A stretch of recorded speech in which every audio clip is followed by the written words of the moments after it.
BJP मुख्यालय में जैसे जैसे मतदान आगे बढ़ रहा है वैसे वैसे यहाँ माहौल भी हम नजर आ रहे हैं, देख रहे हैं कि लोग यहाँ पर आना शुरू हो चुके हैं।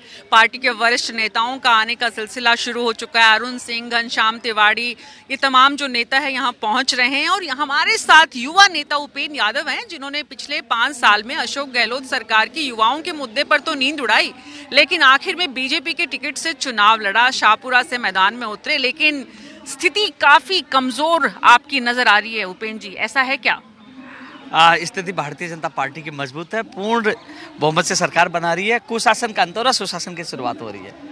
और जब मैं विधानसभा क्षेत्र में जनता के बीच में गया था तो मैंने एक चीज स्पष्ट तौर पे की थी, मैं परिणाम की परवाह नहीं करता, मैं शाहपुरा की विकास और जनता की परवाह करता हूँ। कि जो पानी की सबसे बड़ी समस्या है, सड़क की, चिकित्सालय की जो हालत है, और सबसे बड़ी समस्या भ्रष्टाचार और जातिवाद है, उसको खत्म करने को लेकर एक संकल्प लिया था। और 365 दिन शाहपुरा के विकास के लिए काम करना है और कल से उसकी शुरुआत कर दूंगा।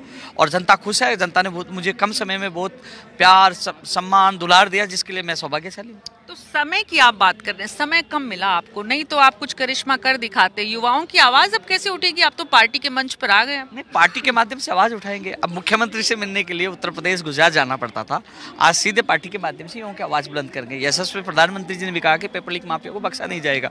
ऐसे में मैं धन्यवाद देना चाहूंगा केंद्र नेतृत्व को, प्रदेश नेतृत्व को, जिसने 40 से 50 लाख युवाओं की आवाज बुलंद करने के लिए मुझे मौका दिया। तो अब अगर समय रहता, थोड़ा और पहले ये फैसला हो चुका होता तो आपको फायदा होता। जनता जनार्दन है, कुछ समय बाद पता लग जाएगा, हो सकता है बड़ा आशीर्वाद मिल जाए। लेकिन मैं सौभाग्यशाली हूं कि मुझे युवाओं की आवाज़ बुलंद करने का मौका भी मिलेगा। और भारतीय जनता पार्टी पूर्ण बहुमत के साथ सरकार में आ रही है। और जनता के बीच में जाकर यदि कोई नेता ये सोच लेगा कि मेरी हार होगी या जीत होगी तो मैं जनता का काम करूंगा, नेता वो होता है कि परिणाम की परवाह नहीं करे, जनता के बारे में सोचे कि मुझे विकास करना है, काम करना है। जब भारतीय जनता पार्टी पूर्ण बहुमत के साथ सत्ता में आ रही है तो एक ही लक्ष्य होना चाहिए, काम करना, भ्रष्टाचार और जातिवाद खत्म करना। पानी की जो समस्या है, सड़क की समस्या है, वो हालात उसमें सुधारो, चिकित्सा के हालात सुधारो, और रोजगार के लिए प्राथमिकता के साथ काम करना मेरा लक्ष्य है। तो आप संतुष्ट इस बात से हैं कि पार्टी अच्छा कर रही है, भले ही आपको आपकी व्यक्तिगत सीट पे उतना जनता ने स्वीकार नहीं किया हो?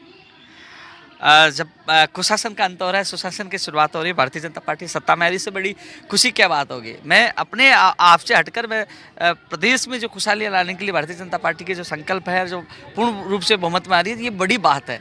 और विकास के लिए जब सरकार आ रही है तो विकास होगा, शाहपुरा का विकास होगा। शाहपुरा को नंबर 1 विधानसभा क्षेत्र बनाना मेरा संकल्प था, मेरा लक्ष्य था, उसमें मैं आगे बढ़ूंगा।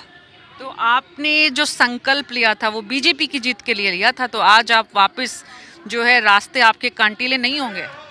जब कांटों से जिसका जीवन 12 साल में गुजरा हो, संघर्ष से सड़कों पे गुजरा हो, जेल में गुजरा हो, उसके लिए कोई भी राह कठिन नहीं होगी। और भारतीय जनता पार्टी पूर्ण बहुमत से सरकार बनाई, जिसके लिए मैंने संकल्प लिया था। 6 तारीख को मैंने चप्पल जूते उतार दिए थे और नंगे पैर मैंने सब जगह प्रचार प्रसार किया और संकल्प लिया, जब तक भारतीय जनता पार्टी की सरकार नहीं बन जाती जूते चप्पल नहीं पहनूंगा। तो अटल है और सत्य की जीत होगी। अभी बड़ा कांटे का मुकाबला है।